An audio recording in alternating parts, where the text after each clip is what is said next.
One of our concerns is that, one of the whole points of No Child Left Behind is to look at achievement gaps, and yet none of these students looking at high achieving students ever looked at gaps among different groups of students. They just looked at the total group.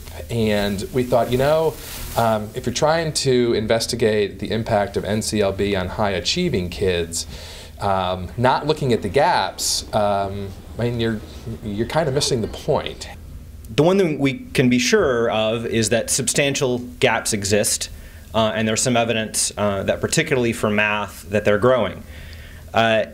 Now, we looked at the gaps among groups along racial and ethnic lines, among native English speakers and English language learners, and among free and reduced lunch eligible children and other children.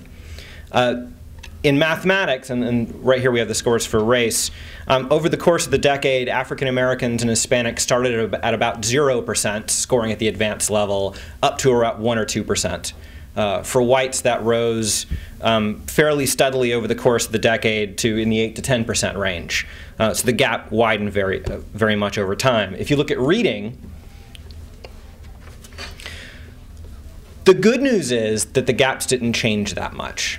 The bad news is that the gaps, particularly in grade 4, are substantial and that they didn't change that much. All right? So what's most concerning about grade 4 reading is that we're talking about very low levels of performance. 4% of white students are scoring at the advanced level on the NAEP. So yes, the gaps are smaller. They're only 3 points. Not a lot to cheer about in this context because the baselines are so low. So whatever effect NCLB or any other state or federal policies are having on student performance at the advanced level, they don't seem to be having a lot of effect on the trends in reading, particularly in reading grade 8. There's clearly a serious problem. Table 2 is doing excellent. They're quiet. There's no one state we can identify which is successfully closing the gaps. Unfortunately, frequently when the gaps are closing, it's because white scores or high-income earners scores are decreasing, not because African Americans or English language learners are improving at a much faster rate. Unfortunately, given the size of the gaps and how slow they're closing, here's a simple little illustration. So for the white-black grade 4 NAEP reading gap to close on the top end, at that rate, it's going to be about 100 years before it actually closes. Some people have seen this as a reason for optimism. A gap that's closing that slowly is not really closing, we don't think. Is there an excellence gap? Absolutely. I think it's a lot bigger than most people have ever realized. Is NCLB to blame? Some people in previous reports have said no, some have said yes. We actually think that's the wrong question. We think it's actually completely moot.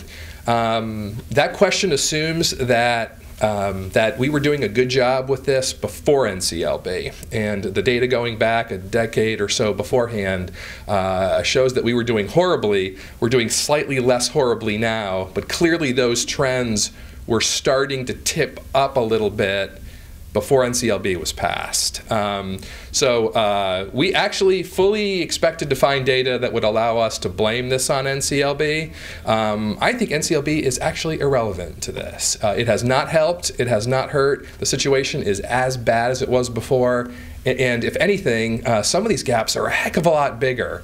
I don't really think NCLB is a factor for the most part, but it definitely isn't a solution, which I think is really important as we start to reauthorize the Elementary and Secondary Ed Act.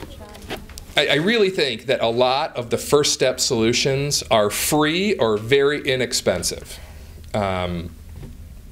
The first one really is, on page 30, we list 2 questions that we think policymakers at every level of government should be asking whenever they're looking at a policy. The first is, how will this affect our brightest students? Question's almost never asked. The second one, which is never ever asked, is how will this help other students begin to achieve at those same high levels?